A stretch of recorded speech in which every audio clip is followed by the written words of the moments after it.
नमस्कार, home TV Bharat में आपके स्वागत है। उत्तर प्रदेश बलरामपुर के बहुचर्चित तुलसीपुर नगर पंचायत के पूर्व चेयरमैन फिरोज अहमद हत्याकांड को लेकर गुरुवार को लखनऊ में एक अहम प्रेस कॉन्फ्रेंस की गई।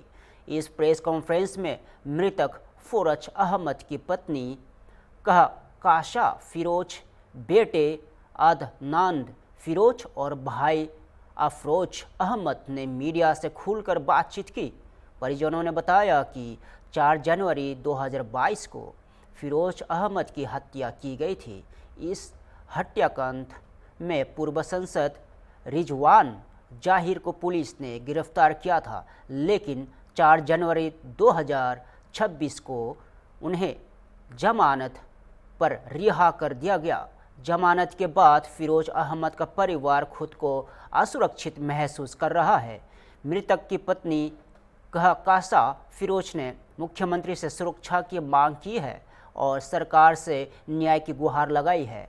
परिजनों ने यह भी कहा कि सुप्रीम कोर्ट के आदेश के तहत पुलिस आरोपी पूर्व सांसद रिजवान जाहिर के खिलाफ कोई नई एफआईआर दर्ज नहीं कर सकती।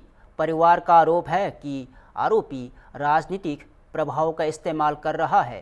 प्रेस कॉन्फ्रेंस में परिवार ने यह भी दावा किया कि पूर्व सांसद रिजवान जाहिर अपनी बेटी जेवा रिजवान को विधायक बनाने की तैयारी में जुटे हैं और इसके लिए दबाव की राजनीति की जा रही है। फिलहाल पीड़ित परिवार ने सरकार से सुरक्षा, निष्पक्ष जांच और न्याय की मांग की है।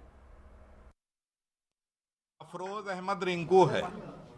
मैं रिजवान जहीर मुकदमे में वादी हूं, जो मेरे भाई की हत्या उन्होंने कराई थी और आप हमारी भाभी हैं और ये इनका इकलौता बेटा है अदनान फिरोज। तो उसी संबंध में अभी हाल ही में रिजवान जहीर की जमानत हो गई है, हाई कोर्ट ने उसको जमानत दी है और अभी 4 जनवरी को जेल से छूट के बाहर आ गया। बाहर आने का बाद का जो माहौल बना वो हम आप लोगों को अवगत कराना चाह रहे हैं। धन बल और बाहुबल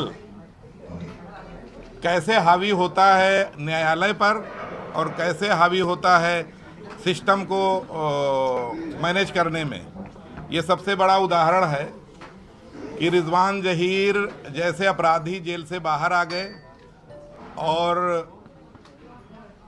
अब उसकी ये कंडीशन है कि वो ग्रुप बना के अदालतों में हम लोगों के डेट पर आता है और उस तरह की धमकियां लोगों से भिजवाता है कि कब तक जो है ये बचेंगे, कब तक योगी की सरकार इनको संरक्षण देगी और हम देखेंगे। इस तरह की धमकियां हमें आम तौर पर मिलती रहती हैं, हमारे भतीजे को भी मिलती हैं। ये क्षेत्र में जाता है, चेयरमैन हैं हम लोग, तो क्षेत्र में वैसे भी जाना रहता है। तो कुछ बातें मैं कहूँगा जो हमारी भाभी कहें, उसके बाद मैं ब्रीफ करूँ। मैं चाहता हूँ शुरुआत ये कर दें, भाभी जी से हो जाए, फिर मैं आपको सारी डिटेल बताऊँ। 4 साल हो गए मेरे पति को गए हुए। 4 साल से हम लोग न्याय लड़ रहे हैं। अरे 1 मिनट आईडी आवाज नहीं आ रही तो क्या करें। 4 सालों से हम न्याय लड़ रहे हैं। अब सुना है कि वो छूट गया है, तो हमारी योगी जी से रिक्वेस्ट है कि हम लोग को सुरक्षा दी जाए। हम लोग बहुत डरे हुए। मेरा बेटा बाहर निकलता तो बहुत डर लगता है हमको। मेरा देवर बाहर निकलता तो बहुत डर लगता है। आप लोगों से गुजारिश है कि योगी जी से कहिए कि हमें सुरक्षा दें और न्याय की भीख मांगते हैं। आप लोगों से न्याय करवाइए। आप लोग किस तरह का खतरा आप महसूस करती है, क्यों करती है? अब मेरे पति को लोगों ने गला रेत के मार दिया था और मुझे मेरा बेटा बाहर निकलता है तो मुझे ये भी लगता है मेरा बेटा ना, हम भी निकलते हैं बाहर। सवाल बाद में ले लें। बाहर हम भी निकलते हैं। कल को मेरे पति टिकट मांग रहे थे तो लोगों ने रिजवान जही लोगों ने कत्ल कर दिया था उनका। सामने कल को हम भी टिकट मांगेंगे तो हमारा भी कत्ल कर देंगे। तो हम चाहते हैं हमें सुरक्षा दी जाए और हमारे देवर का और हमारे बेटे को सुरक्षा दी जाए। योगी जी से हमें यही प्रार्थना है कि हमारी सुरक्षा की जाए, हमारी रक्षा करे बस। अभी मैं आपको बताना चाहता हूं कि अभी पिछले दिनों इसने सुप्रीम कोर्ट में सही तथ्यों को छुपा के एक आदेश ये ले आया, बड़े बड़े वकीलों को खड़ा करके जो बहुत दौलत, बहुत रुपए लेते हैं वो लोग, उनको लेकर के एक आदेश ले आया जो मैंने आपको दिया भी है कि पुलिस कोई भी एफआईआर इन अपराधियों के खिलाफ नहीं लिख सकती है बगैर सुप्रीम कोर्ट के परमिशन से।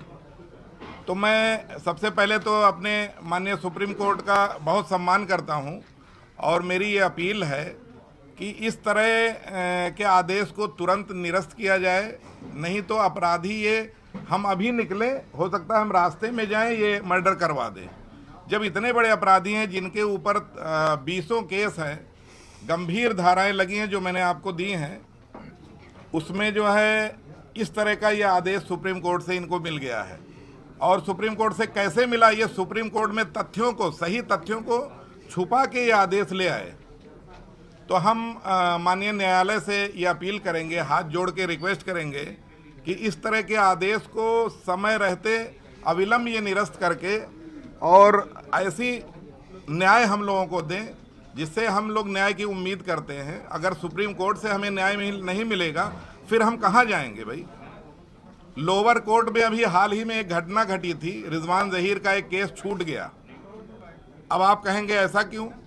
ये आम चर्चा है वहाँ के जनता में, वहाँ के पब्लिक में। जब आप जाएंगे वहाँ पूछेंगे तो वहाँ का जो न्यायाधीश था वो पता चला कि मैनेज होके इनको एक आगजनी का केस था, उसमें इनको बरी कर दिया।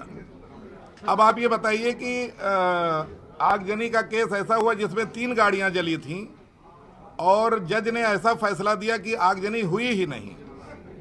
तो आगजनी नहीं हुई तो वो गाड़ियां कहाँ जली, इतना बड़ा घटना कहाँ हुआ? उसी घटना पे रिजवान को एनएसए भी लगाया गया था, वो शायद बाद में अप्रूव नहीं हुआ। तो इतनी बड़ी घटना को अदालत ने एकदम सिरे से नकार दिया, लोअर कोर्ट ने।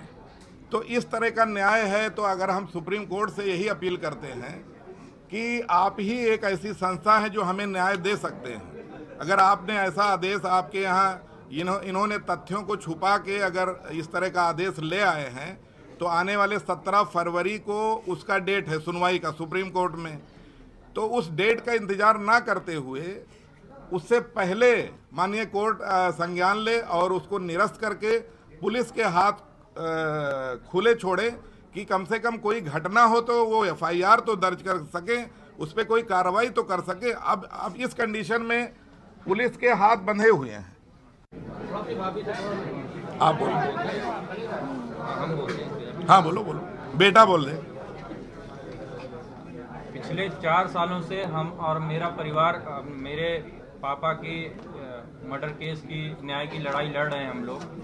शुरुआत में तो सारी चीज़ें सही चल रही थी। कहीं ना कहीं जो मुजरिम है रिजवान जहीर, जेबा रिजवान और रमीज अहमद द्वारा गवाहों को डराने का प्रयास किया गया, बट शासन प्रशासन की मदद से सारे गवाहियाँ हो गई। पर अभी पिछले 2-3 महीनों से जब से ये सुप्रीम कोर्ट से फैसला इनको मिला है प्रोटेक्शन का, तब से चीज़ें बदल गई हैं। उनके जो भी समर्थक हैं, जो भी उनके सपोर्टर हैं, उनके द्वारा मैसेजेस भेजे जाते हैं, रील्स भेजी जाती हैं कि आप छूट गए हैं, कब तक तुम लोग बचोगे, सरकार कभी तो बदलेगी। जब कभी भी मैं अपनी माँ के साथ, क्योंकि माँ हमारी चेयरमैन है, तो गली मोहल्लों में उनके समर्थकों के बीच में कभी गुजरते हैं तो उनके द्वारा टिप्पणियाँ करी जाती हैं, नफरत भरी निगाहों से हमें देखा जाता है। और हम इसकी कहीं कंप्लेन भी करते हैं थाने पुलिस में, तो यही होता है कि उनके पास सुप्रीम कोर्ट से प्रोटेक्शन है, इसमें हमारे हाथ बंधे हुए हैं। तो अगर कल को मेरे साथ, मेरी माँ के साथ, मेरे चाचा के साथ कोई घटना घटती है तो लोकल पुलिस प्रशासन उसमें क्या कर सकती है? तो हमारी हाथ जोड़ के अपील है माननीय मुख्यमंत्री जी से, माननीय सुप्रीम कोर्ट से, आप लोगों के माध्यम से, कि ये जो फैसला सुप्रीम कोर्ट ने दिया है इसको जल्द से जल्द इस पर सुनवाई करके इसको क्वैश किया जाए और हमें और मेरे परिवार को, चाचा जी को जो मुकदमा वादी है, उनको एक प्रोटेक्शन दी जाए। एक यतीम बच्चे की, एक बेवा औरत की आप लोगों से हाथ जोड़ के अपील है कि हमारे परिवार को आप लोग बचा लीजिए, वरना हम लोगों को भी उस कदर मार दिया जाएगा। जिस तरीके से मेरे बाप का मर्डर किया था इन लोगों ने, 3 बार गला रेता हुआ था, एक क्रॉस में चलाया था, एक गले में चलाया था, और ये हड्डी 1 इंच अंदर दबी हुई थी। मैं बाहर पढ़ाई करता था, जब मैं आया देखा पापा का चेहरा तो पूरा डिसफिगर हो गया था, आप पहचान नहीं पाएंगे। यहाँ खोपड़ी की हड्डी, यहाँ आप उंगली डालेंगे तो हड्डी टच हो जाएगी, लोहे के रॉड से उनके सर पे मारा गया। तो मेरी आप लोगों से हाथ जोड़ के अपील है, आप लोग अपने माध्यम से माननीय सुप्रीम कोर्ट को, माननीय मुख्यमंत्री जी को अवगत कराएं कि हमारा परिवार बहुत भय में है और इस टाइम पे इतना है कि हम यहाँ प्रेस कॉन्फ्रेंस कर रहे हैं, हमें इतनी पता नहीं है कि इसके बाद इसका रिएक्शन क्या यहाँ हो। से निकलने में भी डर लगेगा हमारे हम साथ लोग को यहाँ से निकलने के में। बाद किसी गिरफ्तारी हुई थी उस मामले में? हाँ, उसमें रमीज अहमद, रिजवान जी, जेबा रिजवान, शकील, महराजुद्दीन और महफूज, ये 6 अभियुक्त थे। 2 लोग अभी भी जेल में, जिसमें जेबा रिजवान, रमीज अहमद, रिजवान जेल बाहर है। मेन लोग तो बाहर ही ये आए। जो षड्यंत्रकर्ता थे, जो मेरे पिता के खिलाफ नफरत फैलाते थे, वहाँ पे जितने भी लोकल गुंडे मवाली हैं उनको बैठा के उनके खिलाफ ब्रेन वॉश करते थे मेरे फादर के खिलाफ, और फेक आईडियों से उनको धमकाते थे, उनको ब्लैकमेल करते थे, फ़ोन कॉल कर करके रात के 11-11 बजे, क्योंकि हमारे फादर फेसबुक वगैरह नहीं चला पाते थे, तो सारी आइडिया मुझसे ब्लॉक कराते थे, जिससे उनको धमकियाँ आती थी। उन्होंने, मेरे फादर ने एक बार प्रोटेक्शन के लिए भी अप्लाई किया था, और ये लोग बाहर आ गए हैं। इस टाइम पे इनके सपोर्टर हैं, इन लोगों द्वारा रील्स बनाया जाता है, उसमें उकसाने वाले गाने डाल के हम लोगों को भेजे जाते हैं, हम लोगों को फ़ोन करके इनडायरेक्ट में बताया जाता है कि सुना है बाहर आ गए हैं, थोड़ा ध्यान रखना, बच के रहना। एक तरीके से हम लोगों के अंदर भय बनाया जा रहा है। उत्तर प्रदेश के बलिया से बड़ी खबर सामने आई है, जहां बीजेपी के जिला संयोजक अशोक कुमार गुप्ता ने जिलाधिकारी को पत्र लिखकर एक गंभीर मामले में कार्रवाई की मांग की है। बीजेपी नेता अशोक कुमार गुप्ता का आरोप है कि मौजा, मिड्डी और विष्णुपुर इलाके में कुछ लोग जमींदारी अधिकार का हवाला देकर द्वारिकापुरी कॉलोनी में हो रहे निर्माण कार्यों को जबरन रोक रहे हैं। इतना ही नहीं, निर्माण कार्य रोकने के बदले अवैध वसूली और रंगदारी की मांग की जा रही है, और इस पूरे मामले में पीड़ित दिनेश सिंह ने सदर कोतवाली में तहरीर देकर एफआईआर दर्ज कर कार्रवाई की मांग की है। पीड़ितों का कहना है कि दबंगों द्वारा लगातार उन्हें परेशान किया जा रहा है। बीजेपी के जिला संयोजक अशोक कुमार गुप्ता ने जिलाधिकारी को बधाई देते हुए कहा कि डीएम साहब इस पूरे मामले को गंभीरता से ले रहे हैं और उचित कार्रवाई कर रहे हैं। फिलहाल प्रशासन की ओर से मामले की जांच की जा रही है और पीड़ितों को न्याय दिलाने का भरोसा दिया गया। मैं अशोक कुमार गुप्ता, जिला अध्यक्ष हूँ उत्तर प्रदेश उद्योग व्यापार संगठन और जी, भारतीय जनता क्या- पार्टी के जिला संयोजक। जी, क्या मामला है, कल क्या हुआ था और आज कहाँ पे आए हैं, क्या ये पूरा प्रकरण है? देखिए, बलिया नगर जो हमारा है उसमें 2 मौजा है, मिड्ढी और बिशनीपुर। यहाँ पर विगत 30 सालों से जो लोग है एक जमींदारी की प्रथा जो है लेने वाले भैया अजीत सिंह के आतंक से सभी लोग जो वैध मकान मालिक हैं, जिनके पास अपने जो है निजी संपत्ति अपने धन अर्जित करके और किसी तरह से खरीद करके अपना गुजर बसर कर रहे हैं, उन पर जो है फर्जी और कुटरचित आदेशों के तहत में जो है करके प्रताड़ित करके उनसे रंगदारी वसूली जा रही थी। जब इस विषय में जो है कल जिलाधिकारी महोदय बलिया को जो है जब अवगत कराया गया, तो उन्होंने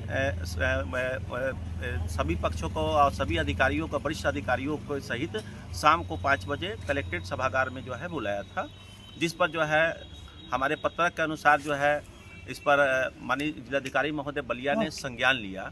संज्ञान लेते हुए जिलाधिकारी महोदय बलिया का मैं आभार व्यक्त करता हूं, और मैं मानता हूं कि ये बलिया के असली हीरो हैं, जो पहली बार उन्होंने जमींदारी प्रथा एक तरह से ख़त्म कर दिया। उन्होंने एसडीएम बलिया को जो है सख्त निर्देश दिया कि जो 2001 का आर्डर है और नायब तहसीलदार के यहाँ ही पड़ा है रिजेक्ट करने के लिए, वो ऑर्डर को तुम आप अपने यहाँ रिकॉल करके और एसडीएम ही उसको खारिज कर सकता है, खारिज करो। साथ ही जिलाधिकारी महोदय ने इनको जो है इस पूरे मामले को जड़ से ख़त्म करने के लिए जो खेवट की जो पुरानी जो आपकी जो उसकी जो रिकॉर्ड है, जो लेखपाल उपस्थित लेखपाल वहाँ प्रस्तुत नहीं कर पाए, उसको जो है उन्होंने तलब किया है। और मुझे आशा ही नहीं, पूरा विश्वास है कि अब जो है ऐसे जिलाधिकारी महोदय के अनुसार से, जिसका हम पूरा नगरवासी आभार करते हैं, हमें इस जमींदारी प्रथा से हमेशा के लिए छुट्टी मिल जाएगी। या हमें इस दंत से जो लोग भी झेल रहे हैं, आज शहर में देखा जाए तो आप सहित जो है कई लोगों पर जो है फर्जी मुकदमे कराए गए हैं, और केवल कुटरचना के तहत पर। और इस पर मुझे पूरे जिले प्रशासन से अब जो है पूरी जनता से जो है मैं चाहता हूं कि आप आगे बढ़ें और ऐसे जमींदारी प्रथा को ख़त्म करने के लिए हमारा सहयोग करें। और सभी उत्तर प्रदेश के मुख्यमंत्री जी को मैं फिर से धन्यवाद ज्ञापित करता हूं कि उन्होंने ऐसे जिलाधिकारी महोदय बलिया को दिया जिन्होंने पहली बार जो है इस तरह की कार्रवाई जो है की है, और इसका हम कोटि कोटि आभार व्यक्त करते हैं। और यही हमारा जो है आज कहाँ पे आए थे और क्या आज जो है हमारे ये हैं आज जो है इन्होंने विनोद सिंह जी हैं, दिनेश सिंह जी, इनको जो है द्वारिकापुरी कॉलोनी में इनका जो है मकान है, ज़मीन है। जब उन्हें बनवाना शुरू किया तो जो है यहाँ पर पहुँच करके इनके पूरे परिवार पर रंगदारी वसूलने की बात कही गई, अच्छी की, जिससे कि इन्होंने अपना काम ही बंद कर दिया। इस तरह के सभी लोग हैं, तो इन्होंने जो है आज जो है जिलाधिकारी महोदय के निर्देश पर आज जो है कोतवाल महोदय को उन्होंने पत्र दिया है ताकि इस पर प्राथमिकी दर्ज कर और जो है कार्रवाई किया जाए। इसके पूर्व में भी कार्रवाई हुई है? हाँ, 4 तारीख को एक प्राथमिकी दर्ज हुई है जिस पर उन्होंने जो है द्वारिकापुरी कॉलोनी में जाकर कहा था कि मैं जो है जमींदार हूँ और मैं असूल के ही रहूँगा। ठीक ना, ऐसी प्रथा जो है हम लोग के समझ के परे है कि आज हम बागी बलिया जो कहते हैं, बागी बलिया में कहा जाता है कि देश में सबसे पहले आज़ाद हुआ है ना, और उस बलिया में ऐसी जमींदारी प्रथा को जो है बढ़ावा देने वाले जो भी लोग हैं, जो भी हैं, वो उन पर जो है माननीय मुख्यमंत्री जी से मैं निवेदन करता हूं कि सख्त कार्रवाई हो, और यही हमारा। ठीक, एक परिचय बताएं। मैं दिनेश सिंह काजी जी का हाथा जपलिंगंज का निवासी हूँ। अभी कहाँ पे आए हैं, क्या मामला है? मेरा ज़मीन द्वारकापुरी में है और बहुत दिनों से ये ज़मीन खाली पड़ी हुई है। मैं बहुत बार काम कराने की कोशिश किया, लेकिन भैया अजीत सिंह जो सागरपाली के निवासी हैं और अपने को जमींदार कहते हैं, जमींदार हैं कि नहीं हम नहीं कह सकते हैं, लेकिन हमारा काम रुकवाने में और न काम करने के लिए हमेशा उनके तरफ से ये धमकी मानिए चाहे जो भी मानिए, और रंगदारी जो है ये तो प्रचलित हो गया है आज के डेट में, और इसी को देखते हुए मैं थाना कोतवाली बलिया में आया हूँ और हमारे ऊपर भी ये फर्जी मुकदमा किए हैं जो कि हम लोग न्यायालय में इसका। किस मामले में एफआईआर हुई थी आप में? यही ज़मीन वाले मामले में हुई थी। अपने को जमींदार कहते हुए इन्होंने हम लोगों के ऊपर एफआईआर दर्ज कराया था। तो आज आप फिर किस मामले पे एफआईआर करा रहे हैं? हम एफआईआर इस मामले में करा रहे हैं कि हमारा काम जो है उसी तरह बाधित है, पड़ा हुआ है भूखंड उसी तरह, और हम काम कराने में असमर्थ हैं इनके रंगदारी और इनकी गुंडई के। कब आपने रजिस्ट्री कराई थी उस जमीन की? ये ज़मीन की रजिस्ट्री 2005 में हुई। क्या नंबर है उस जमीन का? नंबर मैं महेश कुमार गुप्ता द्वारिकापुरी कॉलोनी का रहने वाला हूँ। ये सागरपाली के भैया अजीत सिंह हैं जो अपने को जमींदार बता रहे हैं। इस आज़ाद भारत में हम लोग गुलामों की ज़िंदगी जी रहे हैं, हम लोग अभी तक आज़ाद नहीं है। ये जमींदारी प्रथा चला रहे हैं बलिया ज़िले में। यहाँ आप कहाँ पे आए थे और किससे मिले हैं और क्या? अभी डीएम साहब को हम लोग एप्लीकेशन लेके आए थे कि सर हम लोग कहीं सुनवाई नहीं हो रहा है, वो जमींदारी प्रथा चला रहे हैं और ये हम लोग को परेशान कर रहे हैं। कोई भी घर मकान बनाने जा रहा है उसको रोक दे रहे हैं, कह रहे हैं कि मैं जमींदार हूँ और हमको टैक्स दीजिए और तब घर बनवाइए। कितना टैक्स? ये 25 लाख रुपया मांग रहे हैं। अभी आशा देवी का हमारे बगल में मकान बन रहा है तो कह रहे हैं कि 25 लाख रुपया दीजिए तब घर बनवाइए। उनके साथ पुलिस भी आ जा रही है, 2 सिपाही आए थे सिविल लाइन चौकी से, 112 नंबर आ रही है। उनके पास कोई कागजात किसी माध्यम कोई प्रूफ होगा तभी तो मान लीजिए पुलिस आ रही है, रोक रही है। इस पर तो कोई कागजात है नहीं। आशा देवी का अपना ज़मीन है, अपना दाखिल खारिज है, खतौनी है। लेखपाल से जो है अभी करंट का खतौनी निकलवाया गया है। खतौनी में नाम दर्ज है? हाँ दर्ज है। इसके बाद भी वो परेशान कर रहे हैं, जमींदारी प्रथा चला रहे हैं। कुछ लोगों को भेज के धमकी दिलवा रहे हैं, जान से मारने की धमकी दे रहे हैं। हम लोगों को कह रहे हैं कॉलोनी से निकलिए तो फिर ये करा देंगे वो करा देंगे। गंगानगर जोन के झोंसी और हनुमानगंज के बीच स्थित छिबैया गांव में बीते कई दिनों में फैला तेंदुए का आतंक आखिरकार खत्म हो गया है। वन विभाग की टीम ने कड़ी मशक्कत के बाद तेंदुए को ट्रैंकुलाइज कर पकड़ लिया है। दरअसल कानपुर से ट्रैंकुलाइजर एक्सपर्ट को बुलाया गया था। वन विभाग की टीम ने सर्च ऑपरेशन चलाते हुए तेंदुए को बेहोश किया और फिर उससे सुरक्षित तरीके से पकड़ लिया।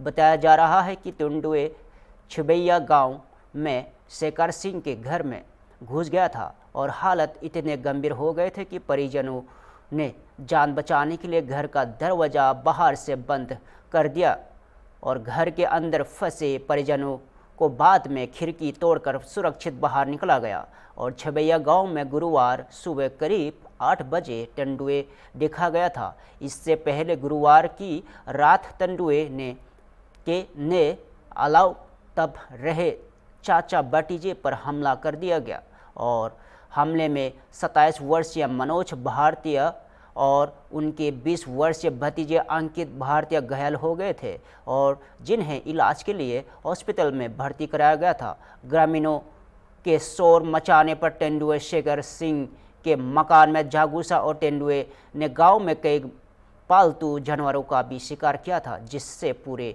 इलाके में दहशत का माहौल था। वन विभाग की टीम ने तेंदुए को पकड़ने के लिए जाल, कैमरे और पिंजरे लगाए थे, लेकिन पहले वह हाथ नहीं लगा। अब तेंदुए को चादर में लपेटकर पिंजरे में बंद किया गया है।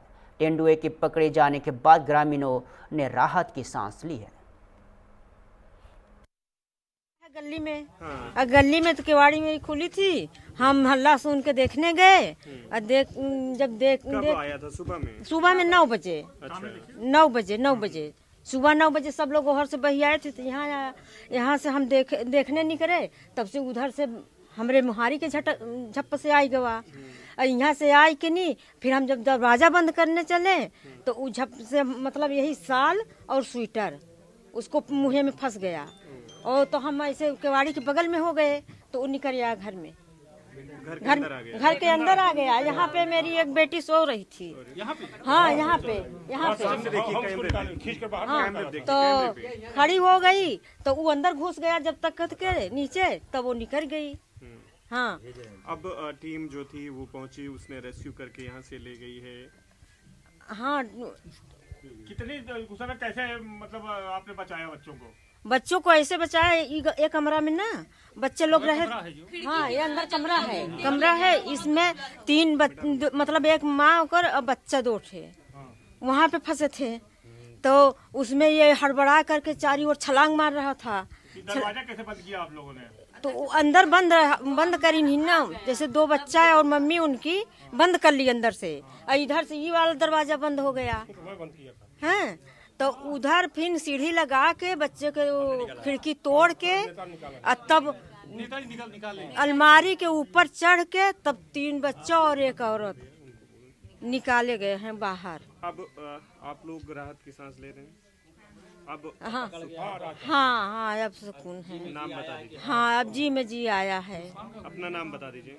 संगीता से। कन्नौज से बड़ी खबर। कन्नौज जिला कारागार की सुरक्षा व्यवस्था पर गंभीर सवाल खड़े हो गए हैं। यहां चादर की रस्सी बनाकर जेल की दीवार फाड़ते हुए 2 कैदी फरार हो गए। घटना की जानकारी मिलते ही डीएम और एसपी मौके पर पहुंचे और पूरे मामले की जांच शुरू कर दी गई है। यहां मामला अनोगी क्षेत्र स्थित जिला कारागार कन्नौज का है। फरार कैदियों ने चादर को आपस में बांधकर रस्सी बनाई और उसी के सहारे जेल की ऊंची दीवार फाड़कर फरार हो गए। जेल के परिसर में दीवार पर चादर से बनी रस्सी लटकी हुई मिली है, जो सुरक्षा में भारी चुप्पी और इशारा कर रही है। फरार कैदियों में एक चोरी के मामले में बंद था, जबकि दूसरा पॉक्सो एक्ट के तहत वंचित बताया जा रहा है। पुलिस और प्रशासन ने कैदियों की तलाश के लिए जिले भर में सघन तलाशी अभियान शुरू कर दिया है।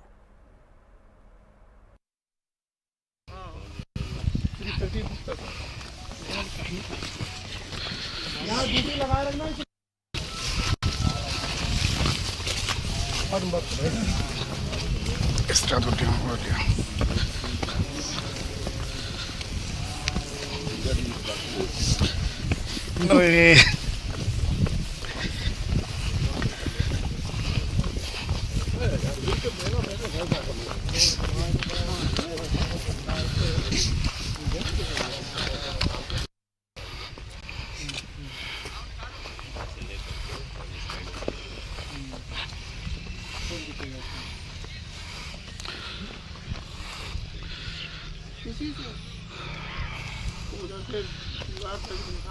कितना मजबूत है एक आदमी को राहुल सर, छोड़ना नहीं, लेकिन धीरे धीरे खींच के देखना। रुको अभी डीआई साहब भी आ रहे हैं ना। रुको सर, बहुत थोड़ा तो अरे मजबूत पर्याप्त है सर, पर्याप्त है।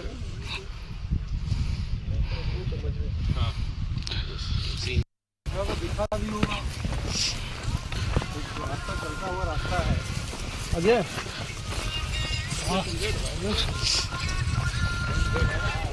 हाँ पीछे बड़े पत्रकार हैं,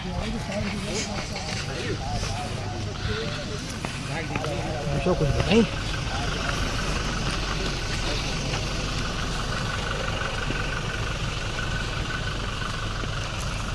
राहुल